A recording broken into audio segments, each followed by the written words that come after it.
আপনারা যারা আমাদের মতো জেনারেল পড়ুয়া হুজুর বা খেজুর টাইপের মানুষ আছেন, তারা দেখবেন যে রাষ্ট্র ব্যবস্থা যখন আপনারা পড়েন বা আমরা পড়ছি ছোটবেলায়, আমাদের বাধ্যতামূলকভাবে সমাজবিজ্ঞান পড়তে হয়েছে সায়েন্সে পড়া সত্ত্বেও। সেখানে আমাদেরকে পড়ানো হইতো যে রাষ্ট্রবিজ্ঞানের ক্ষেত্রে ভালো ভালো কিছু থিওরির কথা। তারা দৌড়ে চলে যেত প্লেটোর কাছে, দৌড়ে চলে যেত এরিস্টটলের কাছে। এরপরে লম্বা একটা সময় বিরতি দিয়ে তারা চলে আসতো কার্ল মার্কসের কাছে, পল সার্ত্রের কাছে, আরো যারা আছে তাদের কাছে। আমরা কখনো সাহস করে তাদেরকে প্রশ্ন করতে পারি না যে ভাই, তুমি একবারে লাভ দিয়ে প্লেটোর কাছে গেলা, একবারে আমাকে তুমি এরিস্টটলের কথা শোনাইলা, সে হলো গণতন্ত্রের বাপ, অমুক মা, অমুক ভগবান। তুমি লাভ দিয়ে 1000 বছর বিরতি দিয়ে আবার হুট করে পশ্চিমের কাছে চলে আসতা। তার মানে ভিতরে যে সময়টা ছিল, এখানে কি সমস্ত জিন ইনসান মারা গিয়েছিল নাকি? এরা কোথায় ছিল? এরা কি দ্বারা শাসিত হয়েছিল? এদের কাছে কিছু ছিল না? কেন তারা ইচ্ছা করে এই মাঝের সময়টাকে স্কিপ করে গেল?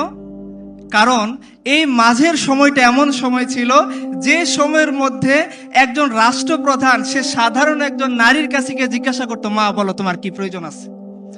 এটা এমন একটা সময় ছিল যখন আল্লাহ সুবহানাহু ওয়া তাআলা এমন একটা নিজাম এই জমিনের মধ্যে বাস্তবে দেখাইছিলেন যে জাকাত কে নিবে ঢোল পেটানো হচ্ছে সপ্তাহের পর সপ্তাহ, মাসের পর মাস, একজন মানুষ খুঁজে পাওয়া যাচ্ছে না যে জাকাত নেওয়ার মতো আসবে।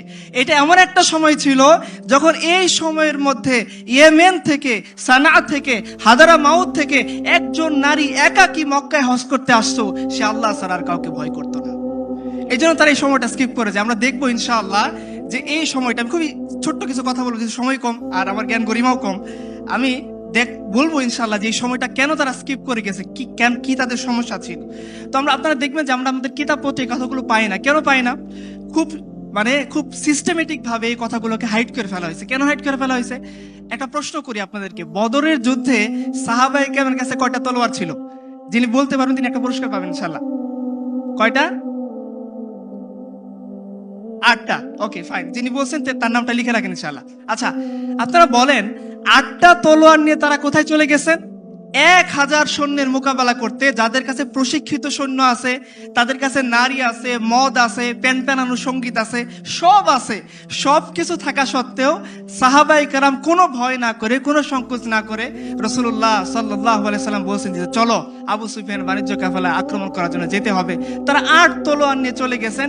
এবং এই তলোয়ার শুধু 8টা এরকম না, বাহনের সংকট, 3 জন 4 জনে মিলে একটার বাহনের উপর সওয়ার হয়েছেন। যার বাহন নাই তিনি পায়দল হেঁটে চলে গেছেন। তো এই সময়টার মধ্যে আপনারা দেখেন যে 8টা তলোয়ার নিয়ে 1000 জনের মোকাবেলা করতে তারা ভয় করতেছে না। তো স্বভাবতই যদি ওই সময়টার কথা আমাদেরকে বলা হয়, তাহলে এই অডিয়েন্স যারা চিন্তা করে যে আমাদের দিয়ে কিভাবে দিন প্রচার হবে, এই অডিয়েন্স, আমাদের সমাজ যখন চিন্তা করে যে মানুষের ভোট না হইলে কিভাবে দিন কায়েম হবে, এই সমাজ যে চিন্তা করে যে ম্যাক্সিমামের যদি আমি মতামত না পাই তাহলে কিভাবে শরিয়া কায়েম করব, এদেরকে আটকে রাখা যাবে না। এরা 8 তলোয়ার নিয়ে চলে যাবে, কারণ হুকুম আসছে, চলে যেতে হবে। এরা ওই ইতিহাসকে স্মরণ করবে যখন সাদ ইবনে আবি ওয়াক্কাস রাদিয়াল্লাহু আনহু দাজলা নদীর কিনারে দাঁড়িয়ে ঘোষণা করতেছিলেন যে আল্লাহ রাসূলের সাহাবীরা, তোমরা কি চাও আল্লাহর দিন নদীর এই পারেই শেষ হয়ে যাবে না ওই দিকে নিয়ে যাবা? সমস্ত সাহাবে কেরাম এক বাক্যে বলছিল যে না না না, রাসূলুল্লাহ সাল্লাল্লাহু আলাইহি সাল্লাম যে দিনের জিম্মাদারি আমাদেরকে দিয়ে গিয়েছেন সেটা নদীর এই পারে সমাপ্ত করার জন্য না, আমরা এই দিনকে নিয়ে নদীর ওই পারে চলে যাব। মুসলমানদের এই ইমাম, মুসলমানদের এই আমির বলতেছেন তাহলে ঘোড়া চালাও, নাস্তাঈনু বিল্লাহি ওয়া নাতাওয়াক্কালু আলাইহি, হাসবুনাল্লাহু ওয়া নি'মাল ওয়াকিল, নি'মাল মাওলা ওয়া নি'মান নাসির। ঘোড়া ছুটিয়ে গেছেন। ইতিহাস সাক্ষী দিচ্ছে, হাফিজ ইবনে কাসির বিদায় ওয়া নিহায়াতে লিখতেছেন, পুরা সমুদ্র, এই দাজলা নদী, এই গোটা 1000 ফোর্স তারা পার হয়ে গেছেন। খোদার কসম, তাদের ঘোড়ার খুর পানির মধ্যে ডুবে নাই। যখন এই ইতিহাস তারা শুনবে তখন তো তাদেরকে আর আটকায় রাখা যাবে না। তারা সমুদ্র দেখবে না, তারা আগুন দেখবে না, তারা বাতাস দেখবে না, তারা পশ্চিম দেখবে না, তারা ওয়াশিংটন দেখবে না, তারা দিল্লি দেখবে না, তারা আল্লাহ দিনের জন্য ভাঙ্গা 8টা তলোয়ার নিয়ে রুস্তমের মোকাবেলা করার জন্য দাঁড়ায় যাবে। এই জন্য তারা এই হিস্ট্রিটাকে হাইড করে রাখছেন। তো আমাদের উচিত এই হিস্ট্রিটাকে সামনে নজরে আনা ইনশাআল্লাহ। তাহলে আমাদের হীনমন্যতাগুলো দূরীভূত হয়ে যাবে এবং যে পিপাসা প্রত্যেকটা জনগণের মাঝে আসে সেই পিপাসাকে আমরা নির্মূল করতে পারবো, সেই পিপাসাকে আমরা নিবারণ করতে পারবো। সেই পিপাসা মুক্ত পৃথিবী, সেই ক্ষুধা মুক্ত পৃথিবী, সে দারিদ্র মুক্ত পৃথিবী, সে সন্ত্রাস মুক্ত পৃথিবী আমরা গড়ে তুলতে পারবো, যেটার এক্সাম্পল আপনারা ইনশাআল্লাহ কিছুক্ষণের মধ্যে পাবেন। আপনারা জানেন যে ঢাকার দক্ষিণের মেয়র ছিলেন, তার নাম কি ছিল? রিসেন্টলি তিনি চলে গেলেন, কি নাম ছিল? আচ্ছা, উনি 51 মাস এই দক্ষিণ সিটির মেয়র ছিলেন। ওনার প্রথম আলো রিপোর্ট, প্রথম কালো বা প্রথম আলো যেটাই বলেন আপনাদের ইচ্ছা, আমি জাস্ট রেফারেন্সের জন্য বললাম যে দুনিয়ার সবচেয়ে অন্ধকার হচ্ছে এখানে প্রথম কালোর মধ্যে। তো তারা একটা রিপোর্ট দিচ্ছে যে 51 মাস ঢাকা দক্ষিণ সিটি মেয়র ছিলেন ড্যাশ, আমি তার নাম আনতে চাই না, কিন্তু এদের নাম আনাটা আসলে আমাদের জন্য মানায় না। আচ্ছা, তার একটা দুপুরবেলা তার খাবার আনার জন্য একটা গাড়ি ব্যবস্থা করা হয়েছিল সিটি কর্পোরেশন থেকে। আপনারা জানেন যে 51 মাসে তার শুধু খাবার আনতে গাড়ির কি পরিমাণ তেল খরচ হয়েছে? কত? 28,05,000 টাকা। কিসের জন্যে? শুধু খাবার আনার জন্য। এই বেটা দুপুরের খাবার খাবে, বাড়ি থেকে রান্না করে খাবার, একটা গাড়ি পার্মানেন্ট বরাদ্দ, সপ্তাহে 6 দিন তার জন্য তার বাসা থেকে খাবার এনে দিবে। এই খাবারের জন্য তার ব্যয় হয়েছে 51 মাসে 28,05,000 টাকা। এই অডিয়েন্সের কার 28,05,000 টাকা জমানো আছে? দাঁড়ান, আমার তার কাছে মুড়ি ধোবো। আছেন কেউ? নাই। শুধুমাত্র তার খাবার আনার জন্য কত ব্যয় হচ্ছে? 28,05,000 টাকা। চিন্তা করতে পারছেন তাহলে কি পরিমাণ টাকা তারা মার্কস? একটু পরে আপনি পাবেন ইনশাআল্লাহ। এখন আমরা চলে যাই, কেন তারা স্কিপ করে যায় আমাদের শরিয়াকে। চলেন আমরা বাবার বদর যুদ্ধে চলে যাই, আমাদের রসুলের জীবনীটা দেখি। রসুল্লাহ সাল্লাল্লাহু আলাইহি সাল্লাম রওনা দিয়েছেন তার সাহাবীদেরকে নিয়ে। একটু জায়গায় থেমে গেছেন, বলতেছেন, সাহাবীরা তোমরা আমাকে পরামর্শ দাও, আমি কি করতে পারি? আমরা তো মূলত আসছিলাম আবু সুফিয়ানের বাণিজ্য কাফেলা আক্রমণ করার জন্য। এখন তো মক্কা থেকে পেশাদার সৈন্য এসে গেছে এবং তারা যুদ্ধের এলান করে দিয়েছে। আমরা কি সামনে আগাবো? থেমে যাবো। তো আবু বকর, উমর, উসমান সবাই তো তাকড়া। তারা বলছেন, ইয়া রাসূলুল্লাহ আমরা আপনার সাথে যুদ্ধ করবো, আপনি সামনে আগবাড়েন। রাসূলুল্লাহ সাল্লাল্লাহু আলাইহি সাল্লাম তারপরেও দাঁড়াই আছেন, বলতেছে, সাহাবীরা তোমরা আমাকে পরামর্শ দাও। তখন আনসারী সাহাবীরা বুঝতে পারছেন যে আল্লাহ রাসূল সাল্লাল্লাহু আলাইহি সাল্লাম এই কথা আনসারীদেরকে ইন্ডিকেট করে বলতেছেন। আনসারীদের সর্দার দাঁড়াই গেছেন, বলছে, ইয়া রাসূলুল্লাহ আপনি কি আমাদের মতামত জানতে চান? বলছে, হ্যাঁ, তোমরা আমাকে পরামর্শ দাও। তো এই সাহাবীরা বলতেছেন, ইয়া রাসূলুল্লাহ আপনি আমাদেরকে এগিয়ে চলেন, যদি সামনে কোনো সমুদ্র থাকে আর আপনি যদি নির্দেশ দেন এই সমুদ্র ঝাঁপিয়ে পড়তে হবে, আমরা সবাই আমাদের ঘোড়সওয়ার নিয়ে সমুদ্রের মধ্যে ঝাঁপিয়ে পড়বো। ইয়া রাসূলুল্লাহ আপনি আমাদেরকে নির্দেশ দেন, সামনে যদি কোনো অগ্নির কুণ্ড থাকে আপনি যদি নির্দেশ দেন এই অগ্নির কুণ্ড আমরা পার হয়ে যাব। আমরা মুসার কওমের মধ্যে বলবো না আপনি আর আপনার রব গিয়ে যুদ্ধ করেন, আমরা এখানে বসে আছি, বরঞ্চ আপনি আগায় যান আপনার রবের সাহায্য নিয়ে। ইনশাআল্লাহ আমরা হলাম যোদ্ধা জাতি, কালকে শত্রুর মোকাবেলায় আমরা এমন ভাবে লড়াই করব যে আপনার চোখ জুড়াই যাবে। তো রাসূলুল্লাহ সাল্লাল্লাহু আলাইহি সাল্লাম এদেরকে নিয়ে সামনে আগ বাড়লেন। বাহনের সংকট দেখা দিল, 3 জনের জন্য একটা বাহন। ঠিক একই বাহন ইমামুল মুরসালিন, সাইয়্যিদুল আম্বিয়া, খাতামুন নবিয়্যিন, নবীনা মুহাম্মদুর রাসূলুল্লাহ সাল্লাল্লাহু আলাইহি ওয়াসাল্লাম, উনিও সেই 3 জনের একজন, যিনি বাহন শেয়ার করে চলতেছেন। আবু লুবাবা, আলী এবং আল্লাহ রাসূল সাল্লাল্লাহু আলাইহি ওয়াসাল্লাম 3 জন বাহন ভাগাভাগি করে চলতেছেন। কিছু দূর যায় একজন টানে, 2 জন বসে থাকে। আবার কিছু দূর যায় আরেকজন নামে, অপরজন উঠে, 2 জন টানে, 2 জন বসে থাকে, একজন টানে। এইভাবে যখন টানতে টানতে রাসূলুল্লাহ সাল্লাল্লাহু আলাইহি সাল্লামের ওয়াক্ত আসলো, সময় আসলো, সাহাবায়ে কেরাম বলে, আবু লুবাবা, আলী রাদিয়াল্লাহু আনহুম, জি ইয়া রাসূলুল্লাহ এটা কিভাবে সম্ভব? আপনি ইমামুল আম্বিয়া, আমাদের নবী, আমরা জীবিত আছি, আপনি উঠে রশি টেনে নিয়ে যাবেন আর আমরা উটের উপরে বসে থাকবো? এটা হইতে পারে না, আমরা সহ্য করতে পারবো না। ইয়া রাসূলুল্লাহ আপনি উটের উপরে বসেন, আমরা তো আছি, আপনার জন্য আমার জীবন কুরবান, ফিদাকা আবি ওয়া উম্মি। ইয়া রাসূলুল্লাহ সেখানে আপনি উটের দড়ি টেনে নিয়ে যাবেন, আমরা 2 সাহাবী এই উটের উপরে বসে থাকবো? এটা তো হতে পারে না। রাসূলুল্লাহ সাল্লাল্লাহু আলাইহি সাল্লাম তখন জবাব দিয়ে বলতেছিলেন, পৃথিবীর মানুষ শুনে রাখেন, ইতিহাস শুনে রাখো, এই লোকের অত্যাচারী সম্পদ লুটেরারা তোমরা শুনে রাখো। রাসূলুল্লাহ সাল্লাল্লাহু আলাইহি সাল্লাম তখন বলতেছিলেন, আরে আমার সাহাবীরা তোমার সওয়াবের দরকার আছে, আমার বুঝি দরকার নেই? তোমরা কি শক্তিশালী দিক থেকে আমার চেয়ে বেশি নাকি? তোমরা উটের উপরে ওঠো, আমি উট টেনে নিয়ে যাবো। রাসূলুল্লাহ সাল্লাল্লাহু আলাইহি সাল্লাম বাহন শেয়ার করে চলেন, আর এরা শুধুমাত্র খাবার বাহনের জন্য জনগণের 28 লাখ টাকা নষ্ট করে।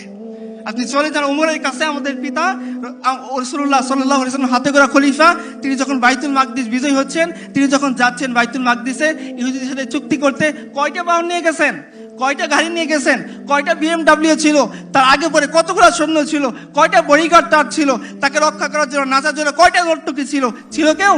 তার গোলাম, তিনি গোলাম উটের উপর বসতেছেন, উমর টেনে যাচ্ছেন, উমর উটের উপর বসেছেন, গোলাম টেনে যাচ্ছেন। এখন আপনারাই সিদ্ধান্ত নেন, আপনারা কোন সমাজ চান, কোন শরীয়ত চান, কোন ব্যবস্থা চান, যে ব্যবস্থার মধ্যে একটা রাষ্ট্রপ্রধান তার সাধারণ 2 জন প্রজাকে উটের উপর বসিয়ে নিয়ে টেনে যায়, এমন সমাজ যে রাষ্ট্রপ্রধান তার গোলামকে উটের উপর বসিয়ে নিজে টেনে নিয়ে যায়, এমন সমাজ না যে সমাজের মধ্যে এই সমাজের নেতাপতিরা, এই সমাজের গোত্রপ্রধানরা, এই সমাজের রাষ্ট্রপতিরা শুধুমাত্র খাবার আনা নেওয়া করার জন্য জনগণের 28 লাখ টাকা নষ্ট করে। এটা আপনারা চিন্তা করেন ইনশাআল্লাহ।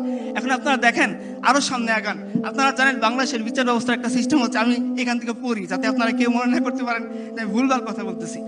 সংবিধানের 51(2) নম্বর ধারাটা আমি পড়তেছি, আপনারা একটু শোনেন মনোযোগ দিয়ে। হ্যাঁ, রাষ্ট্রপতি কার্যভার কালে তাহার বিরুদ্ধে কোনো আদালতে কোনো প্রকার ফৌজদারি কার্যধারা দায়ের করা বা চালু রাখা যাইবে না, এবং তাহার গ্রেফতার বা কারাবাসের জন্য কোনো আদালত হইতে পরোয়ানা জারি করা যাইবে না।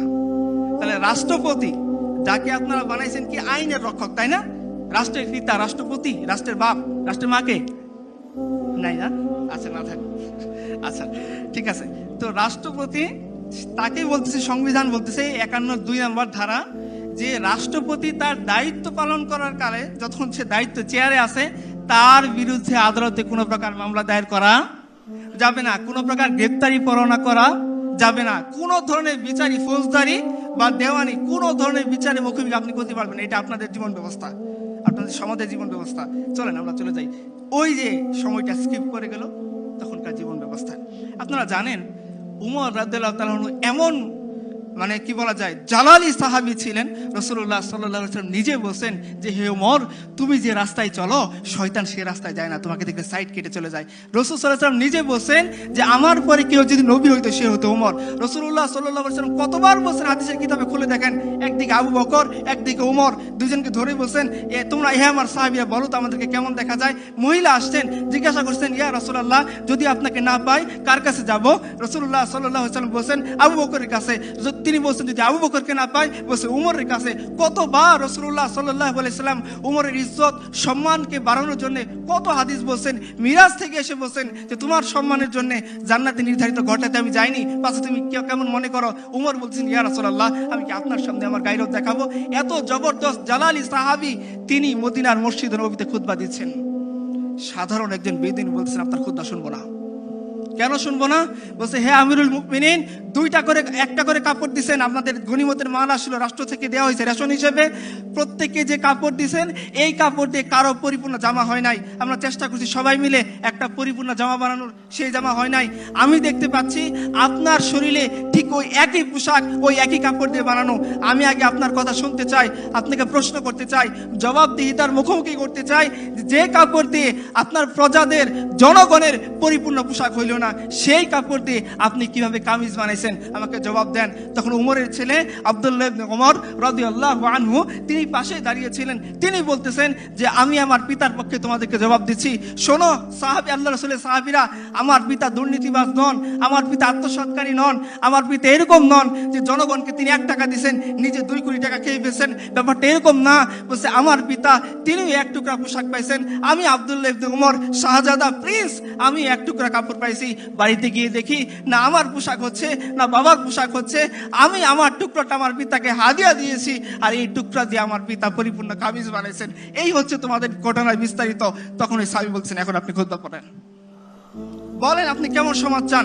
যে সমাজের মধ্যে রাষ্ট্রপতি তার চেয়ারে থাকা অবস্থায় সে সুদ খাক, সে ঘুষ খাক, সে দুর্নীতি করুক, সে মানুষের টাকা মানি লন্ডারিং মাধ্যমে পাচার করুক বা জনগণের সম্পত্তি আত্মসাৎ করুক, তাকে বিচারে মুখোমুখি করা যাবে না। এরকম সমাজ না যে সমাজের মধ্যে যে সাহাবীকে দেখলে শয়তান রাস্তা ছেড়ে দেয় তাকেও একজন সাধারণ বেদুইন প্রশ্নের মুখোমুখি করতে পারে, সেই সমাজ। এটা আপনারা চিন্তা করেন। আমর ইবনে আস রাদিয়াল্লাহু আনহু মিশর বিজেতা সাহাবী, মিশরের জাতির পিতা, তিনি একবার কি হয়েছে, আমরের ছেলে এক ঘোড়দৌড় প্রতিযোগিতা হয়েছে, তো একদম সামনে চলে গেছে, আমর ইবনে আসের ছেলে তাকে গোতা দিয়ে ফেলে দিয়েছেন।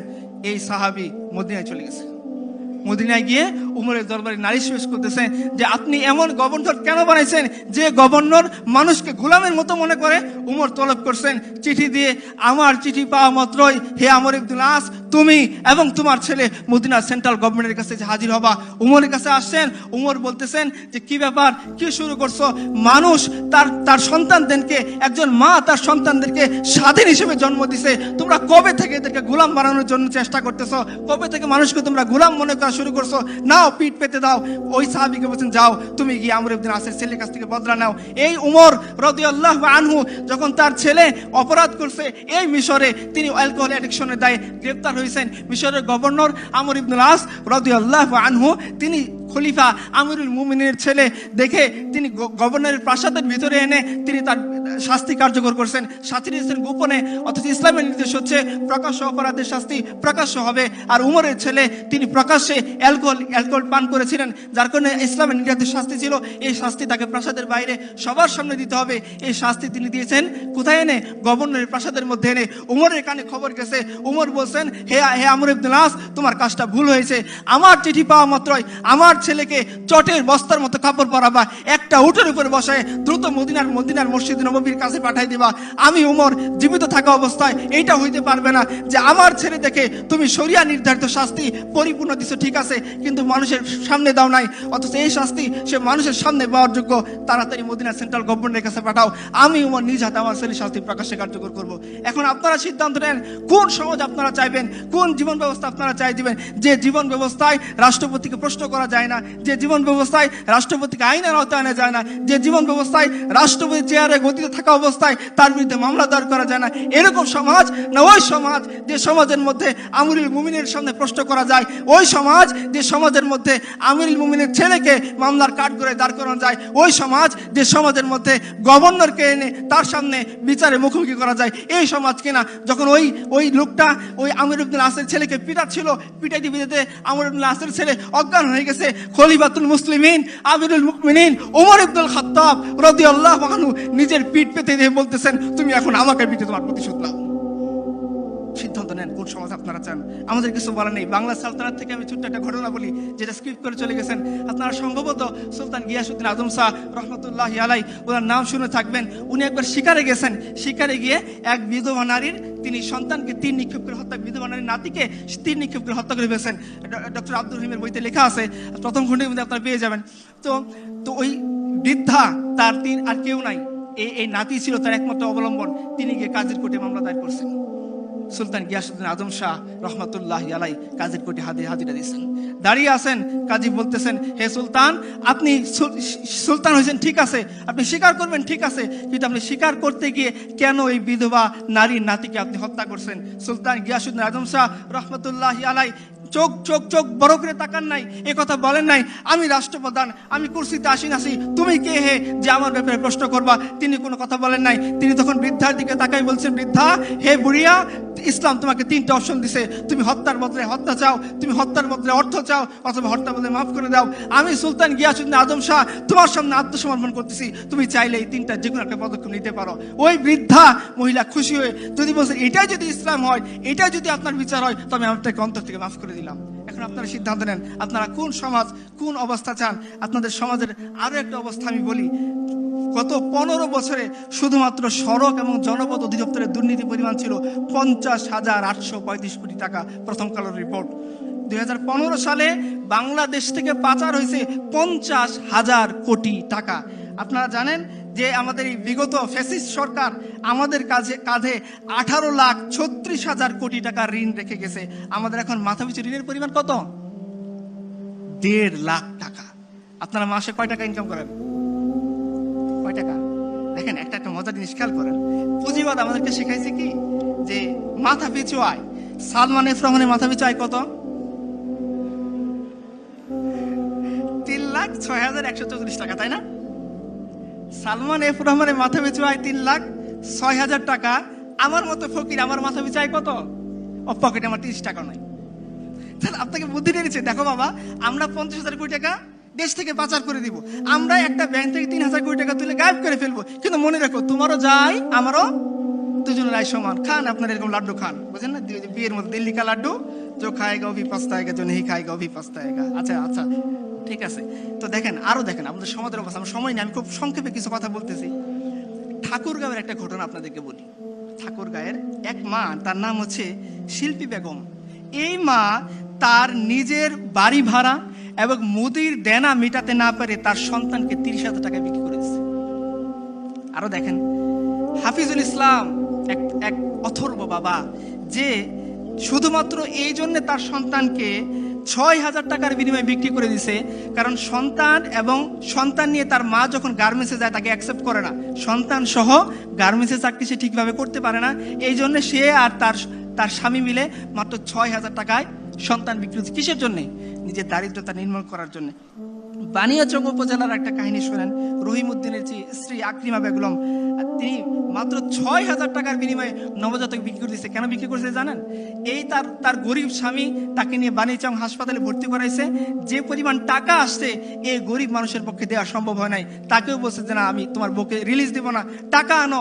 এই গরিব মানুষ যাবে কোথায়? হয়তো সে যায় আমাদের ইসলামিক খিলাফত হলে উমরের কাছে যাই বলতে পারতো, হে উমর, তুমি বসে আছো তখ্তের মধ্যে, আমি বসে আছি হসপিটালে, আমার টাকা দাও, আমি গিয়ে আমার ওয়াইফকে ছাড়িয়ে আনবো। তার তো এরকম সৌভাগ্য হয় নাই, কারণ সে জানে সে যদি রাষ্ট্রপতির সিরিয়াল দেয় কখনো রাষ্ট্রপতির দেখার তালিকায় তার নাম আসবে না। সে জানে সে যদি প্রধানমন্ত্রী সিরিয়াল দিতে যায় আজীবন পড়ে যাবে, তার ওয়াইফের দেহ মরে হাড্ডিসার হয়ে যাবে, কোনোদিন প্রধানমন্ত্রীর মিট করার তালিকায় তার নাম আসবে না। সে জানে সে যদি ডিসির কাছেও দেখা করতে যায় তার স্ত্রী ওইখানে কাতরাতে কাতরাতে মরে যাবে, কিন্তু তাকে দেখার জন্য কোনো ডিসি, কোনো এসপি, কোনো মেম্বার তার ওইখানে যাবে না। সে বাধ্য হয়ে তার ওয়াইফকে ছাড়িয়ে আনার জন্য হাসপাতাল থেকে নিজের নবজাতককে 6,000 টাকায় বিক্রি করছে। এই আপনাদের সমাজ। আমি আপনাদেরকে আরেকটা সমাজের কথা শোনাই, যে সমাজের মধ্যে যে একবার উমর রাদিয়াল্লাহু আনহু রাতের অন্ধকারে, তার একটা স্বভাব ছিল, তিনি রাতের অন্ধকারে মানুষের কার কি প্রয়োজন এটা দেখার জন্য তিনি হেঁটে হেঁটে যাইতেন, মানুষের খোঁজখবর নিতেন। একবার তিনি গেছেন, গিয়ে দেখেন সমানে ধোঁয়া উঠতেছে। তো তিনি দাঁড়ায় দেখতেছেন, একটু পরে আবার ধোঁয়া উঠতেছে। লকডাউন সময় ধরে তিনি পর্যবেক্ষণ করলেন, আবার ধোঁয়া উঠতেছে। তো তিনি আস্তে আস্তে আস্তে আস্তে কাছে গেলেন, গিয়ে বললেন, দেখলেন যে একজন মহিলা তার সন্তানটা পাশে বসা, সে ডেচকির ভিতরে কি যেন জাল দিচ্ছে আর ধোঁয়া উঠতেছে। তো বলছে, মা আপনি কোত্থেকে আসছেন, কি করতে আসছেন? বলছে, দেখো খলিফা উমরের সাথে দেখা করতে আসছিলাম, এখন তো রাত হয়ে গেছে, তাবু খাটে সে কখন থেকে অপেক্ষা করতেছি, এই সন্তানটাকে চেষ্টা করতেছি একটু ঘুম পাড়াবো, কিন্তু আমার বুকে দুধ নাই, এই বাচ্চাটা ক্ষুধার যন্ত্রণায় কষ্ট পাচ্ছে। তো আমি একে সান্ত্বনা দেওয়ার জন্য একটা হাড়ির মধ্যে কয়েকটা পাথর নিয়ে জাল দিচ্ছি আর বলতেছি, দেখো বাবা রান্না হচ্ছে, তুমি একটু অপেক্ষা করো, রান্না হচ্ছে, তুমি একটু অপেক্ষা করো। এই দৃশ্য দেখে আমিরুল মুমিনিন উমর রাদিয়াল্লাহু আনহু বাচ্চা শিশুর মতো কাঁদতেছেন। দ্রুত আসছেন, বাইতুল মাল থেকে নিজে আটার বস্তা নিয়ে গেছেন। তার গোলাম বলতেছিল, হে আমিরুল মুমিনিন, আপনি তো আমাদের সবার আমির, আপনি আমার আকা, আমার মনিব, আমি আপনার গোলাম, বস্তা না আমার পিঠে দিবেন, আমি না আপনাকে নিয়ে যাব। ওমর বলতেছেন, হে আমার গোলাম, যে বোঝা আল্লাহ আমাকে দিছেন সেই বোঝা কিয়ামতের দিন তুমি বইবা, বস্তা আমার কাঁধে তুলো। ওমর রাদিয়াল্লাহু আনহু খলিফাতুল মুসলিমিন রাদিয়াল্লাহু আনহু, তিনি উটের ও আটার বস্তা পিঠে নিছেন, একটু তেল একটু ঘি হাতে নিছেন, কয়েক মাইল হেঁটে ওই নারীর কাছে গেছেন, গিয়ে তিনি নিজ হাতে আমিরুল মুমিনিন উমর ওই যে পাথরে দিয়ে গরম করা যে পানি, সেই পাথর সরিয়ে ওইখানে তিনি আটা দিছেন, আটা গুলছেন, নিজে রুটি বানাইছেন। এরপর বুড়িয়াকে বলছেন, মা তুমি শেখো। এই উমর খলিফাতুল মুসলিমিন রাদিয়াল্লাহু আনহু তিনি চলে গেছেন ওই বাচ্চার কাছে, গিয়ে যে উমরকে দেখলে শয়তান রাস্তা ছেড়ে দেয়, এই উমর বাচ্চা, আমরা যেভাবে ঘোরাঘোরা খেলি পিচ্চির সাথে, এই খলিফাতুল মুসলিমিন উমর রাদিয়াল্লাহু আনহু বাচ্চা শিশুর সাথে তিনি ঘোরাঘোরা খেলতেছেন আর বলতেছেন,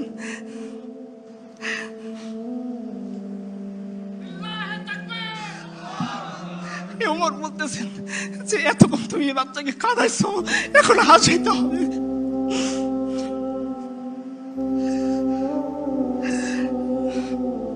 আমি আমার কোন নেতার কথা বলতেছি না যারা মানুষের ভোট ডাকাতি করে নেতা হয়, আমি আমার নেতার কথা বলতেছি যিনি আল্লাহর কাছ থেকে জান্নাতের সার্টিফিকেট পাইছেন। উনি বলতেছেন যে ওমর, যতটুকু তুমি বাচ্চাকে খাওয়াইছো এখন তোমাকে হাসাইতে হবে। এখন আপনারা সিদ্ধান্ত নেন, আপনারা কোন রাষ্ট্রপ্রধান চান, কোন কি চান? উমরের এই যে সময় কাটতেছে এটাই শেষ না, এটাই শেষ না। উমরের জিন্দিগি পরে দেখেন, এক বেদুবা আসছে, একজন প্রেগনেন্ট মহিলাকে নিয়ে এক বেদুইন আসছে, সে উমরের কাছে কিছু চায়।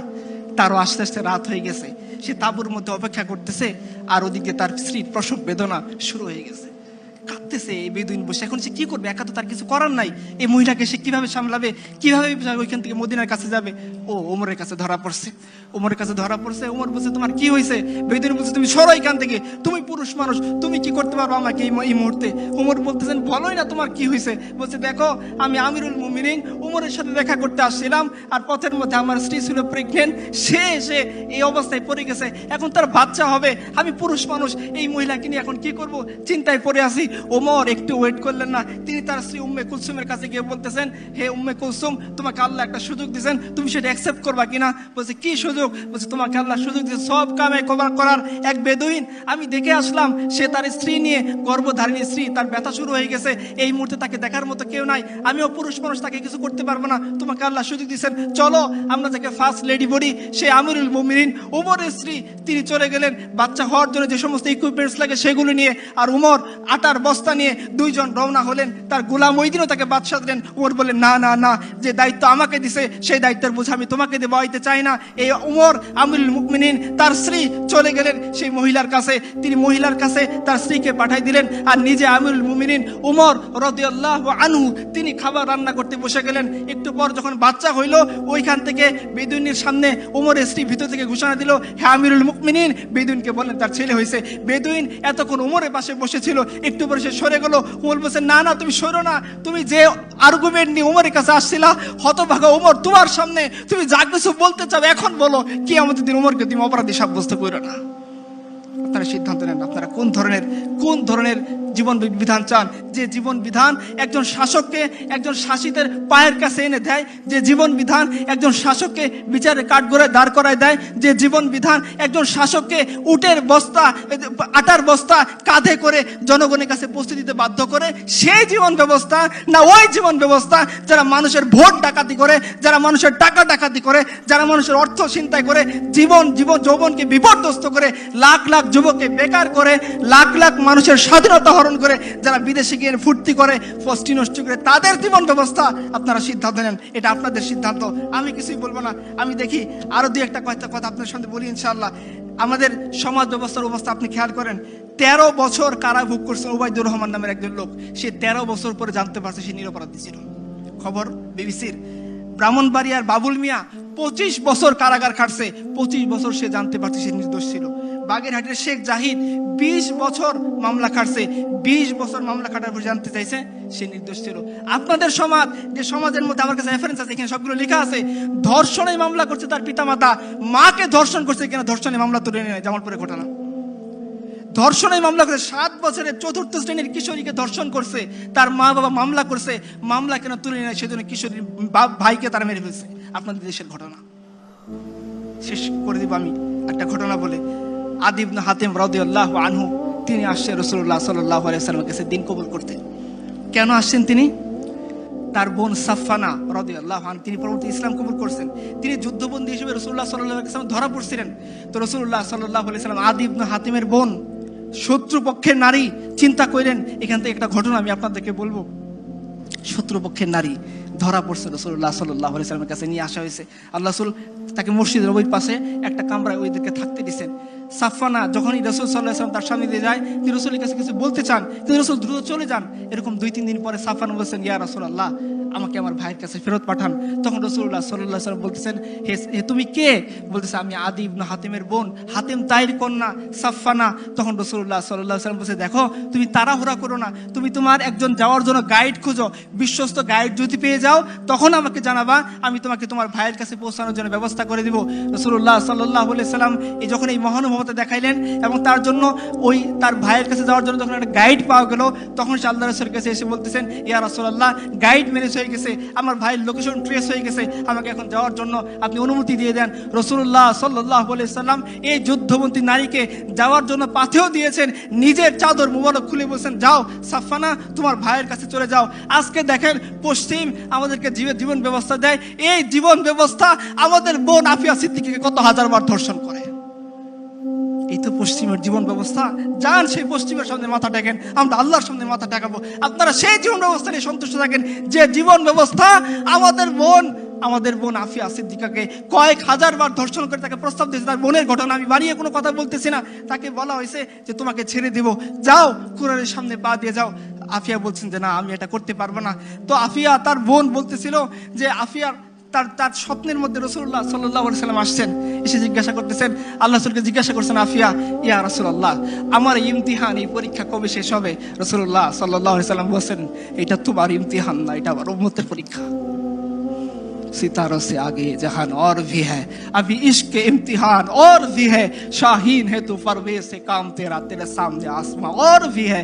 মুসলিম উম্মাহ তিনি বলছিলেন, তখন যখন আমেরিকার ফৌজিরা তাকে জিজ্ঞাসা করে, তিনি একটা অভিমান করে কথা বলছেন যে আমি এভাবে কোরআনের উপর পা দিয়ে যাব না, আমাকে সারানোর জন্য মোহাম্মদ বিন কাসেম আসবে।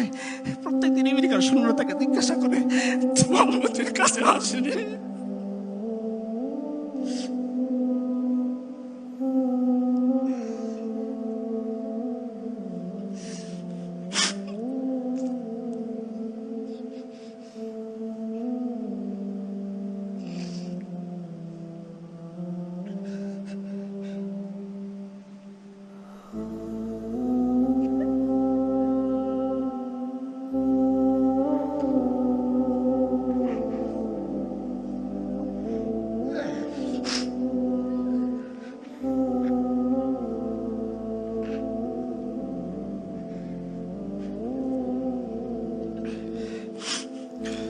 রাসূলুল্লাহ সাল্লাল্লাহু আলাইহি সাল্লাম এই সাফওয়ানাকে ফিরিয়ে দিয়েছেন।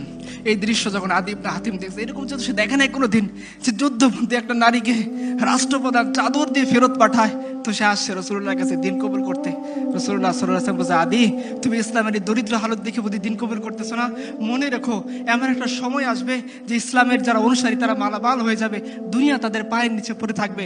যে আদি তুমি এমন একটা সময় দেখবা যে হাজারা মাউত থেকে একটা নারী হজ করার জন্য সে মক্কায় আসবে, সে আল্লাহ ছাড়া আর কাউকে ভয় করবে না।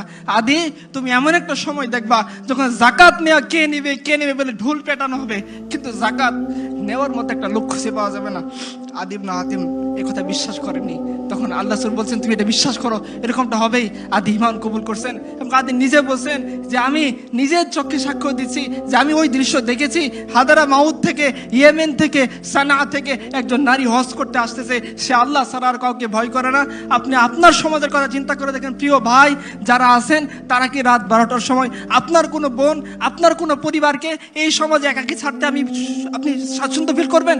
আপনার মন সবসময় তরফতে থাকবে, কখন না জানি কি হয়ে যায়, কখন না জানি কোন দিক থেকে আমার বোনকে কেউ রেপ করে ফেলে। কিন্তু এই আদি ইবনে হাতিম সাক্ষ্য দিচ্ছে যে হ্যাঁ, আমি এমন একটা জীবন ব্যবস্থা দেখেছি যে জীবনের মধ্যে একটা নারী সে ইয়েমেন থেকে একাকী আসছে, সে আল্লাহ ছাড়া কাউকে ভয় করে নাই। আদি ইবনে হাতিম বলছেন, আমি সেই দৃশ্য দেখছি যখন কিসরা এবং কায়সারের ধন সম্পদ মদিনার রাস্তায় পড়ে থাকছে। কিসরা এবং কায়সারের রাজ মুকুট মানুষ পা দিয়ে লাথি দিছে, কিন্তু সেটাকে কি অ্যাকসেপ্ট করার জন্য প্রস্তুত থাকে নাই। আদি বলছেন 3 নম্বর যে ঘটনা, আমি আশা করি সেটা দেখবো। আদি ইবনে হাতিম সেটা দেখে যেতে পারেন নাই, কিন্তু আমরা জানি ইতিহাস সাক্ষ্য দেয় ওমর রাদিয়াল্লাহু আনহুর জামানায় যখন ইয়েমেনের গভর্নর করে পাঠানো হলো আমাদের মুয়াজ ইবনে জাবালকে রাদিয়াল্লাহু আনহু, মুয়াজ ইবনে জাবাল কিছুদিন পরে, কয়েক মাস পরে তিনি মদিনার জাকাত সেন্ট্রাল গভর্নমেন্টের কাছে পাঠাইছেন। আপনারা জানেন জাকাতের একটা বিধান হলো জাকাত যে অঞ্চলে কালেক্ট করা হয় ওই অঞ্চলে বিতরণ করতে হয়। তো ওমর পত্র লিখছেন যে হে মুয়াজ, তুমি কেন জাকাতের টাকা ইয়েমেন থেকে সেন্ট্রাল গভর্নমেন্টের কাছে পাঠাইছো? বলছে, হে আমিরুল মুমিনিন, এইখানে জাকাত নেওয়ার মতো কোনো লোক খুঁজে পাইনি, এই জন্য আমি এই টাকা আপনার কাছে পাঠাইছি। আপনার উমর ইবনে আব্দুল আজিজ রহমতুল্লাহি আল্লাহর কথা জানেন, বিদায় বা নিহায়াতে লেখা হয়েছে উমর ইবনে আব্দুল আজিজ এমন জীবন ব্যবস্থা কায়েম করছিলেন, যেদিন তিনি মারা যান সেই দিন একজন বুজুর্গ দেখতেছিলেন যে সিংহ একজন বকরিকে আক্রমণ করছে, তখন উনি বলতেছিলেন যে হ্যাঁ, উমর ইবনে আব্দুল আজিজ মারা গেছে, কারণ উমর ইবনে আব্দুল আজিজ মারা গেছে বলতে এই সিংহ এই অন্যায়ভাবে এই বকরির উপর আক্রমণ করছে। আপনারা জানেন না এই হিস্ট্রিগুলোর কথা? যখন ইসলাম কায়েম হয়ে গেছে, যে সমস্ত মানুষদেরকে মুসলমানদের ওলিউল আমররা নেতা বানাইছে, তাদের হিস্ট্রি আপনারা জানেন না? মিলিয়ে দেখেন আমাদের সমাজের এই ডাকাতগুলোর সাথে, মিলিয়ে দেখেন তাদের জীবনের সাথে, আপনারা কি খুঁজে পাবেন? সাঈদ ইবনে আমির আল জুমাহি রাদিয়াল্লাহু আনহু তার বিরুদ্ধে 4টা অভিযোগ দিছে। বলছে, হে আমিরুল মুমিনিন ওমর, আপনার নিয়োজিত এই গভর্নর, সে আমাদের সাথে দিনের একটা লম্বা সময় সকাল থেকে কথা বলে না, সে মাসের একটা দিন বাইরে বের হয় না, মাঝে মধ্যে সে অজ্ঞান হয়ে যায়, এবং তার বিরুদ্ধে আর একটা অভিযোগ হলো কি যে সে রাতের বেলা জনগণের কথা শুনতে চায় না। উমর সাঈদ ইবনে আমির আল জুমাহিকে চিঠি লিখছেন যে আসো, তোমার বিচার হবে, জনগণ তোমার বিরুদ্ধে অভিযোগ দিছে। উমর ফজরের সময় মসজিদ নববীতে বসে আছেন।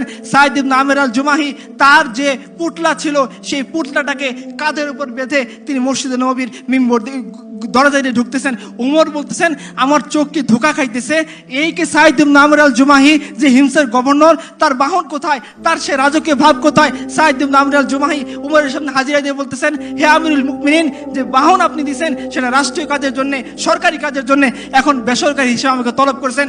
আমি সাইদ ইবনে আমর আল জুমাহি হিমস থেকে হেঁটে আপনার কাছে বিচার আদালতের সামনে দাঁড়ানোর জন্য আসছি। পুটলা কেন নিয়ে আসতো? বলছে আমি জানি না, আপনি আমাকে আটকে রাখবেন নাকি আমাকে বহিষ্কার করবেন, আমার তো সম্পদ ছিল এই পুটলার মধ্যে বেঁধে নিয়ে আসছি। উমর জিজ্ঞাসা করতেছেন, বলো তোমার বিরুদ্ধে অভিযোগ, তুমি সকাল থেকে লম্বা সময় দেখা করো না মানুষের সামনে। বলছে হ্যাঁ আমিরুল মুমিনিন, আমার ঘরে কাজ করে দেওয়ার মতো কোনো লোক নেই যে আমার কাজে সহযোগিতা করবে। সকাল থেকে ফজরের পরে ইশরাক করার পর কিছু সময় আমি সারাদিনের রান্না বান্না যা আছে সবকিছু নিজে করি, এরপরে বের হই, এই জন্য তারা আমাকে দেখার জন্য সময় মিলাইতে পারে না। বলছে মাসে যে একদিন লেট করে আসো, জুমার জন্য লেট হয়। বলছে হ্যাঁ আমিরুল মুমিনিন, আমার একটা মাত্র কাপড়, এই কাপড়কে মাসের একটা দিন আমি ধুই, যেদিন ধুই শুকাইতে দেরি হয়, এই জন্য বের হইতে দেরি হয়। বলছে রাতের বেলা কেন মানুষকে সাক্ষাৎ দিতে চাও না? বলছে হে আমিরুল মুমিনিন, দিনের বেলা আপনার যে দায়িত্ব সেটা আমি পালন করি, আর রাতটুকু আমি আমার রবকে দেই। বলছে হে তুমি যে মাঝে মাঝে অজ্ঞান হয়ে যাও, তোমার কি মৃগের রোগী আছে? বলছে না না না, আমার মৃগের রোগ নাই। আমার চোখের সামনে একজন সাহাবীকে মক্কার মুশরিকটা ধরে টুকরা টুকরা করছিল, আর সে মরার সময় বলতেছিল ওয়ালাস্তু উবালি হিনা ওয়াকতালু মুসলিমান আলা আই জানবিন কানা লিল্লাহি মাসরাই ওয়া যালিকা ফি যাতিল্লাহি ইয়াশা ইউবারিক আলা আওসালি শিলবিন মুমাজ্জাই। আমার চোখের সামনে তাকে টুকরো টুকরা করা হয়েছে, তাকে শরীরের উপর চড়ে দেওয়া হয়েছে, কিন্তু আমি কিছু করতে পারিনি। যখন এই দৃশ্য আমার মনে আসে আমি বেহুশ হয়ে যাই। এই হচ্ছে আমার অবজেকশন। দেখেন আপনারা এই ধরনের রাষ্ট্রপ্রধান চান না ওই ধরনের রাষ্ট্রপ্রধান চান যারা মানুষের উপর জুলুম করে, মানুষের উপর অত্যাচার করে, মানুষের সম্পদ লুণ্ঠন করে, মানুষের জনজীবনকে বিপর্যস্ত করে, নাকি ওরা যারা নিজেদের হাতে সংবিধান প্রণয়ন করে বলে দেয় যে তাদেরকে কখনোই বিচারের কাঠগড়ে আনা যাবে না? আমি শেষ করে দিচ্ছি আরেকটা পয়েন্ট বলে, যে এই সমাজ বিচারককে অপরাধীকে আনার জন্য তাকে সমন জারি করতে হয়, তার মাথার মূল্য নির্ধারণ করতে হয়। আর আমরা যে সমাজের কথা বলতেছি সেই সমাজের মধ্যে সমন জারি করতে হয় না, মাথার মূল্য নির্ধারণ করতে হয় না। আপনি গামেজ গুটের মহিলার কথা জানেন, নিশ্চিত মৃত্যুদণ্ড, কারণ সে বিবাহিত অবস্থায় জেনা করছে। সে রাসূলুল্লাহ সাল্লাল্লাহু আলাইহি ওয়াসাল্লামের কাছে আসছে, বলছে ইয়া রাসূলুল্লাহ আমাকে পবিত্র করেন। রাসূল তাকে ফিরাই দিয়েছেন, আবার বলছেন আমাকে পবিত্র করেন, আবার ফিরাই দিয়েছেন, আবার বলছেন পবিত্র করেন। সে যখন পরপর 3 বার নিজের অপরাধে সাক্ষ্য দিছে, রাসূল বলছেন ঠিক আছে, তোমার পেটে তো বাচ্চা চলে আসছে, তুমি চলে যাও, বাচ্চা যখন প্রসব হবে তখন আমার কাছে আসবা। এই মহিলা চলে গেছেন। বাচ্চা প্রসব হওয়ার সাথে সাথে, প্রসব করার পরে মায়ের পেটে কেমন ব্যথা থাকে এটা মা ছাড়া কেউ বুঝবে না। ওই মহিলা ওই কুলের বাচ্চা দুধের শিশুকে নিয়ে রাসূলুল্লাহ সাল্লাল্লাহু আলাইহি ওয়াসাল্লামের দরবারে উপস্থিত হয়েছে। বলছে ইয়া রাসূলুল্লাহ আপনি তো বলছিলেন সন্তান জন্মের পর চলে আসছে, এই চলে আসছি। আল্লাহ রাসূল বলছেন তুমি ফিরে যাও, সন্তান যেদিন রুটি খাওয়া শিখবে, খাদ্য গ্রহণ করা শিখবে তখন আসবা, যখন সে দুধ ছাড়বে। 1.5 বছর কি 2 বছর হয়েছে, রাসূলুল্লাহ সাল্লাল্লাহু আলাইহি ওয়াসাল্লাম এই সাহাবী একটা রুটির টুকরা তার সন্তানের হাতে দিয়ে রাসূলের কাছে আসেন। বলছে ইয়া রাসূলুল্লাহ আপনি তো বলছিলেন যে সন্তান যেদিন দুধ ছাড়বে সেই দিন আসার জন্য, এই দেখেন দৃশ্য, আমার সন্তান রুটির টুকরা খাওয়া শিখছে, এবার আপনি আমাকে পবিত্র করেন। রাসূলুল্লাহ সাল্লাল্লাহু আলাইহি ওয়াসাল্লাম বুখারীর রওয়ায়াত খুঁজে দেখেন, রাসূলুল্লাহ সাল্লাল্লাহু আলাইহি ওয়াসাল্লাম সাহাবীদেরকে বললেন তোমরা যাও এই নারীকে নিয়ে পবিত্র করো। নারীকে যখন পাথর মেরে নিক্ষেপ করে হত্যা করা হচ্ছিল, তার উপর শারীরিক শাস্তি প্রয়োগ করা হচ্ছিল, রক্তের টুকরা ছুটে এসে খালিদ ইবনে ওয়ালিদের শরীরে লাগলো। খালিদ বলেন ছি ছি ছি, কি একটা ব্যভিচারী মহিলার রক্ত। রাসূলুল্লাহ সাল্লাল্লাহু আলাইহি ওয়াসাল্লাম বলেন খালিদ এই মহিলাকে গালি দিও না, সে যে পরিমাণ তওবা করছে গোটা মদিনাবাসীকে যদি বন্টন করে দেওয়া হয় তাহলে সবার জন্য যথেষ্ট হয়ে যাবে। আপনারা জানেন যে মাইজিদ মালিক আল আসলামী একই ঘটনা ঘটছে। তাহলে যে সমাজ, কোন সমাজ আপনারা চান যে সমাজের মধ্যে অপরাধীকে খুঁজে আনার জন্য সমন জারি করতে হয়, অপরাধী অপরাধ করার পর পুলিশকে টাকা দিয়ে পার পেয়ে যায়, অপরাধী অপরাধ করার পর উকিলকে টাকা দিয়ে পার পেয়ে যায়, অপরাধী অপরাধ করার পর জজকে টাকা দিয়ে পার পেয়ে যায়? না ওই সমাজ যে সমাজের মধ্যে একজন অপরাধী সে যদি অপরাধ করে সে শুধুমাত্র আল্লাহকে ভয় করে, সে অপরাধী এই কথা বলে সে লুকিয়ে যায় না, সে অপরাধী এই কথা বলে সে আদালত থেকে দূরে থাকে না, সে অপরাধী এই কথা বলে সে ঘুষ দেয় না, বরঞ্চ সে আল্লাহর সামনে আত্মসমর্পণ করার জন্য নিজের জীবনকে সঁপে দেয়। রাসূলুল্লাহ সাল্লাল্লাহু আলাইহি ওয়াসাল্লাম এই মহিলার ব্যাপারে বলছিলেন যে তোমরা কি আর কাউকে দেখছো যে আল্লাহর অধিকারের সামনে নিজেকে এইভাবে সঁপে দিয়েছিল? এখন আপনারা সিদ্ধান্ত নেন আপনারা কোন সমাজ চান যে সমাজের মধ্যে এই ধরনের ইনসাফ থাকবে, ন্যায় থাকবে, আদল থাকবে, এই সমাজ, না ওই সমাজ যে সমাজের মধ্যে আমার আপনার এমন কোনো অধিকার থাকবে না, আমাদেরকে না মানুষের তালিকায় রেখে আমাদেরকে আয়না করে রাখা হবে? ওই সমাজ আপনারা সিদ্ধান্ত নেন। ওয়া আখিরা দাওয়ানা।